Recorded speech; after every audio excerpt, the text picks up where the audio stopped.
नमस्कार, तुमचं स्वागत आहे आपल्या आवडत्या चॅनलमध्ये फार्मा इन मराठी.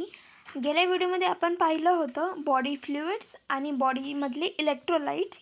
सो ह्या व्हिडिओमध्ये आपण पाहणार आहोत role of major physiological cations आणि एनायन्स. गेल्या व्हिडिओमध्ये आपण कॅटायन्स आणि एनायन्सचं कॉम्पोजिशन पाहिलं होतं की बॉडीमध्ये इंट्रासेल्युलरली किती असतात आणि एक्स्ट्रासेल्युलरली किती असतात. सो जर तुम्ही तो व्हिडिओ पाहिला नसेल तर नक्की एकदा पाहून घ्या. त्यानंतर आज आपण त्याच कॅटायन्स आणि एनायन्सचे फिजिओलॉजिकल रोल पाहणार आहोत. Important function served by electrolytes in general are as follows. So जे इम्पॉर्टंट फंक्शन्स असतात इलेक्ट्रोलाइट सर्व करतात. प्रत्येक इलेक्ट्रोलाइट सो ते आहे to control osmosis of body between body compartments. जे आपलं ऑस्मोसिस असतं बॉडीचं, ऑस्मोलॅरिटी असते आपल्या बॉडीची, ती मेंटेन करण्यासाठी. To maintain acid base balance needed for normal cellular activities. Acid base balance करतं. To generate action potential and gradient potential and control secretion of some hormones and neuro transmitters.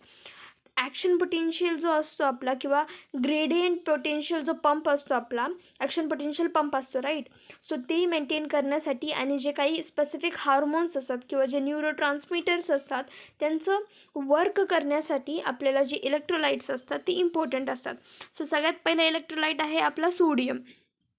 Sodium हा सगळ्यात जास्त आपल्याला extra सेल्युलरली पाहायला भेटतो, म्हणजे आपल्या interstitial fluid आणि प्लाझ्मामध्ये पाहायला भेटतो. Normal plasma concentration is 146 to 142 meter equivalent per litre. So त्यांनी इथं प्लाझ्माचं कॉन्सन्ट्रेशन सांगितलेलं आहे, किती आहे तर 136 to 142. Normal intake of sodium chloride per day varies from 5 to 20 gram. Daily required is between 3 to 58 gram. The excess quantity of salt consumed get excreted in urine. जे आपलं access sodium असतं ते urine through excrete होऊन जातं. वरचे जे आपले होते ते कॉम्पोजिशन होते की डेली इंटेक किती झाला पाहिजे, त्यानंतर पर डे आपण किती इंटेक करतो. Na level in the blood is controlled by aldosterone and antidiuretic hormone causes kidney to retain sodium. जे आपले सोडियमचा जो लेवल असतो तो कंट्रोल करतं ॲल्डोस्टेरॉन आणि अँटीड्युरेटिक हॉर्मोन, जे आपल्या किडनीमध्ये आपल्याला पाहायला भेटतात. म्हणजे किडनीच्या वरचा जो ऑर्गन असतो त्यामधून आपल्याला ॲल्डोस्टेरॉन आणि अँटीड्युरेटिक हॉर्मोन प्रोड्यूस होतात. सो ते आपल्याला जो सोडियम असतो तो वापस रिस्टोर करण्यासाठी मदत करतो. Atria of the heart produce the hormone atrial natriuretic peptide. आता हे जे आहे ते हॉर्मोन आहे ॲट्रियल नॅट्रियुरेटिक पेप्टाईड, जे आपला जो हार्ट आहे त्या हार्टचा जो ॲट्रिया आहे किंवा एट्रियम आहे तो भाग प्रोड्यूस करतो किंवा सिक्रीट करतो, which opposes the action of aldosterone and ADH. ADH म्हणजे काय आपला antidiuretic hormone. It increases Na and water excretion by the kidneys. आता जो ॲल्डोस्टेरॉन आणि अँटीड्युरेटिक हॉर्मोन काय करतो की जो आपला सोडियम असतो त्याला वापस गेन करण्याचं किंवा स्टोअर करण्याचं काम आपला ॲल्डोस्टेरॉन आणि अँटीड्युरेटिक हॉर्मोन करतो. बट जो आपला ॲट्रियल नॅट्रियुरेटिक पेप्टाईड असतो जो आपला हार्ट सिक्रीट करतो तो काय करतो, जे आपलं सोडियम आहे, सोडियम आणि जे आपलं वॉटर एक्सक्रीशन करायचं आहे त्या दोघांना आपण इन्क्रीज करतो. म्हणजे काय होतं, नॅट्रियुरेटिक हॉर्मोन हे आपलं युरिनेशन इन्क्रीज करतं आणि त्यामध्ये आपला जो सोडियम असतो तो पण लॉस होतो. बट ॲल्डोस्टेरॉन आणि नॅट्रियुरेटिक हॉर्मोन हे दोघंजण आपला जो युरिनेशन असतो तो इन्क्रीज नाही करत, तो डिक्रीज करतो आणि जो सोडियम असतो तो आपल्याला स्टोअर करून किंवा गेन करण्याचं काम करतो. त्यानंतर आहे फिजिओलॉजिकल रोल. म्हणजे फिजिओलॉजीमध्ये आपले सोडियमचे रोल्स काय आहेत. The main component of extra cellular fluid is sodium which is associated with chloride and bicarbonate in regulating the acid base equilibrium. आता सोडियम हे सिंगल नसतो कॉम्पोनंट, सोडियम कुणा ना कुणासोबत तरी अटॅच असतो. सो आपल्याला सोडियम क्लोराईड दिसेल किंवा सोडियम बायकार्बोनेट दिसेल. हे दोघं जण काय करतात, ॲसिड बेस इक्विलिब्रियम मेंटेन करण्याचं काम करतात एक्स्ट्रा सेल्युलरली. त्यानंतर it helps in the maintenance of osmotic pressure. Osmotic pressure असतं ते मेंटेन करण्याचं काम करतं of various body fluid and thereby protecting the body against excessive fluid loss. जे आपलं एक्सेसिव्ह फ्लुइड लॉस होतं म्हणजे एक्सेसिव्ह युरिनेशन होतं ते स्टॉप करण्याचं काम आपलं सोडियम क्लोराईड किंवा सोडियम बायकार्बोनेट करतं. It is vital important in preserving normal irritability of muscle and the permeability of cell. वापस जे आता युरिनेशन लॉस करतं किंवा फ्लुइड लॉस करतं, त्यानंतर जे आपले सेलची परमेबिलिटी असते ती पण लॉस करतं, म्हणजे कमी करतं परमेबिलिटीला. आणि जे आपलं प्रिझर्व्स नॉर्मल इरिटेबिलिटी ऑफ मसल, जे आपल्या मसलची इरिटेशन होत असते जास्त एक्सरसाइज करून किंवा जास्त वेट उचलून, ते देखील कमी करण्याचं काम आपलं सोडियम करतं. It plays important role in transmission of nerve impulses in the nerve fibre. जे आपले नर्व इम्पल्स असतात ते ट्रान्सफर करण्यासाठी नर्व फायबरमध्ये इम्पॉर्टंट रोल प्ले करतं आपलं सोडियम. त्यानंतर conditions under which low serum sodium level, नॅट्रिमिया.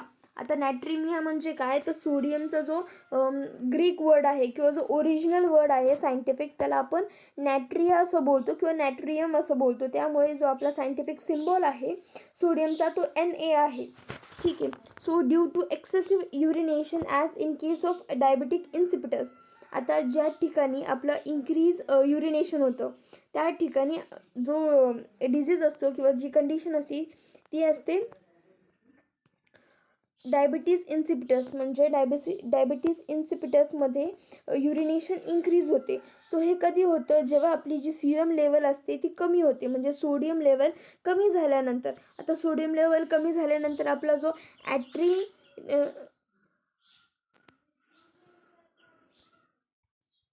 नॅट्रियुरेल peptide, म्हणजे जो आपला हार्टचा हॉर्मोन होता नॅट्रियुरेटिक पेप्टाइड, जो हार्मोन होता तो कमी सिक्रेट होणार आहे, कारण की आपल्यापाशी सोडियमच नाही आहे. त्यामुळे जो युरिनेशन आहे ते इन्क्रीज होणार आहे. Excess sodium secretion in metabolic acidosis.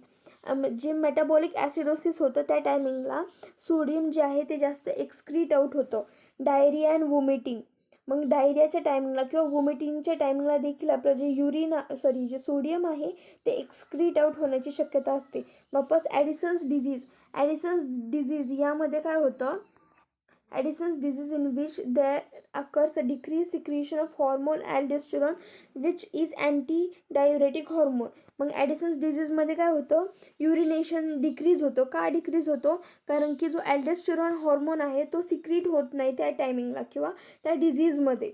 Leads to muscle weakness. जर आपला जो नॅट्रियम किंवा जो सोडियम कंपोनंट आहे तो जर कमी असेल तर काय होऊ शकतं, तर muscle weakness, dizziness, headache, hypotension and shock या सगळ्या कंडिशन्स आपल्याला फेस होऊ शकतात. त्यानंतर conditions under which a high serum sodium level exist, त्याला आपण म्हणू हायपर नॅट्रिमिया.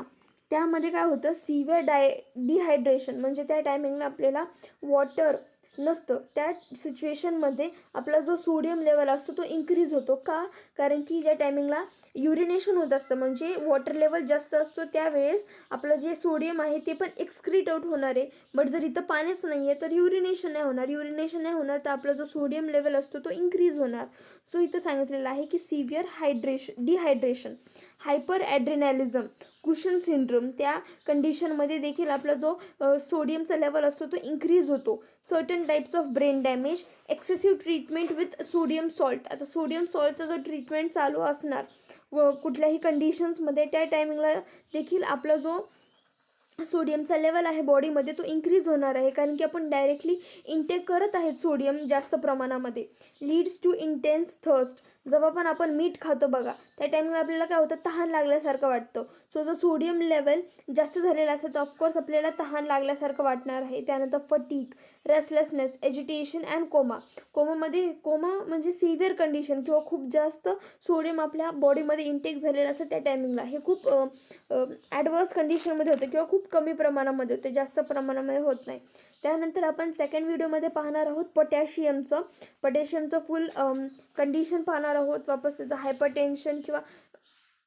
कंडिशन किंवा हायपो कंडिशन पाहणार आहोत. मी भेटते तुम्हाला नेक्स्ट व्हिडिओमध्ये अशाच एक एक्सप्लेनेशन सोबत. Till then stay safe, study well. Thank you.